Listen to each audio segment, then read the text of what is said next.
Je vais vous parler de la femme. On ne peut pas ne pas parler de la femme. Alors, pour la femme, il y a plein d'appellations. Il y en a des surprenantes. Un jour, ce que je vais vous raconter est vrai.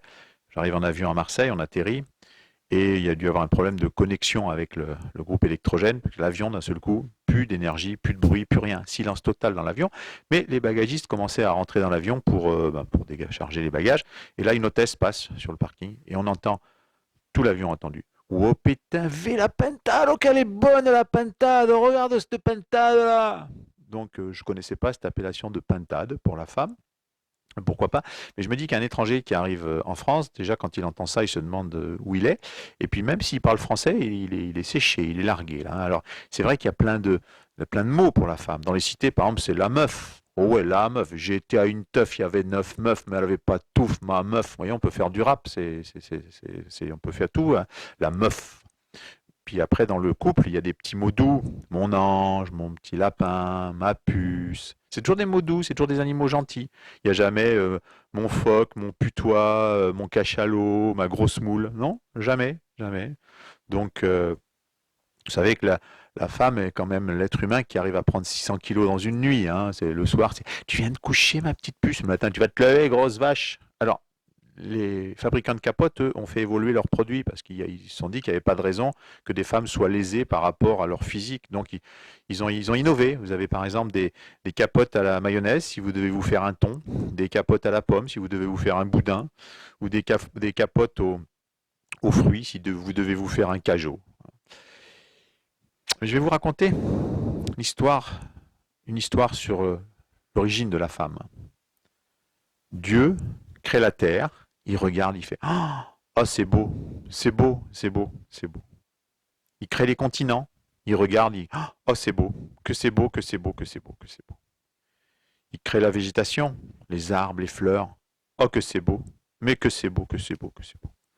Il crée les animaux marins, poissons, dauphins. Que c'est beau, que c'est beau, que c'est beau, que c'est beau. Il crée les animaux terrestres. Que c'est beau, les oiseaux. Que c'est beau, mais que c'est beau, que c'est beau, que c'est beau. Il crée l'homme. Oh, que c'est beau, mais que c'est beau, mais que c'est beau. Et il crée la femme. Oh, que c'est pas grave, elle se maquillera le matin. Alors je savais qu'il allait y avoir des réactions, mais mesdames, si c'est pas vrai, pourquoi est-ce que vous vous maquillez?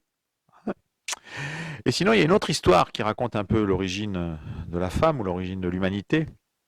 C'est Ève, la première femme sur Terre. Ève, un jour, elle sent qu'il y a quelque chose qui se passe, elle a besoin. Elle ne sait pas quoi, mais elle a un besoin et elle voit passer un singe. Et le singe se dit, ouh, ça doit être bien ça. Alors elle essaye de se faire sauter par le singe. Elle essaye de le choper, elle le chope par les poils du cul. Elle essaye le singe, quand il voit que c'est complètement une nympho, il se barre en courant. Puis là, bah, elle n'a pas eu ce qu'elle voulait. Puis elle sent que c'est de plus en plus, quoi. Elle a besoin de quelque chose. Et là, elle voit un dinosaure. Elle dit, ouh, dinosaure, ouh, ça doit être bon, ça. Ouh, ça doit être bien dinosaure. Alors elle essaie de se faire sauter par le dinosaure, qui, pareil, quand il se rend compte que c'est comme une info complète, il se barre en courant. Il fait pas gaffe, il y a une falaise, il tombe, il meurt. Puis Ève, bah, elle a toujours rien. Et là, pour se calmer, elle va aller se faire des ablutions au bord de l'eau. Donc elle se met au bord de l'eau pour se faire des ablutions, pour se refroidir. Et là, elle voit un poisson qui passe. Donc là, elle a une idée. Elle chope le poisson et elle se le carre. Et puis, bah, forcément, orgasme. Mais cette histoire n'est pas là pour vous raconter que c'est le premier orgasme sur Terre. Non, cette histoire, si vous avez fait attention, elle explique pourquoi les singes ont plus de poils au cul. Elle explique pourquoi il n'y a plus de dinosaures. Et puis on pense que ça explique aussi l'odeur du poisson.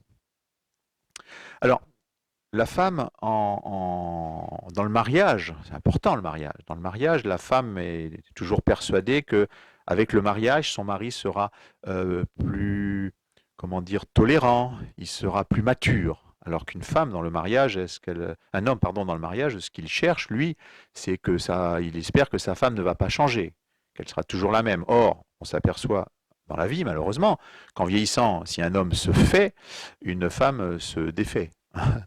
Oui, je savais qu'il allait y avoir des réactions aussi. Donc quand on dit, par exemple, une femme est bien foutue, oui, c'est au début, parce qu'en vieillissant, on enlève le bien, il reste foutu, quoi, hein.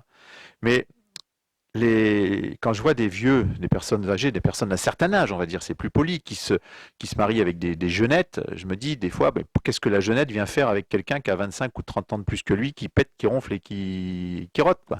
hein, comme toutes les personnes âgées, c'est normal, c'est la vie.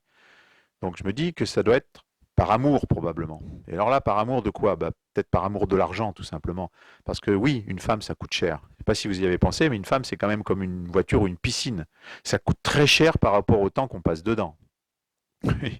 Et le seul avantage, c'est que la piscine et la voiture, c'est qu'il n'y a pas besoin de lui dire je t'aime avant de rentrer dedans, quoi, hein.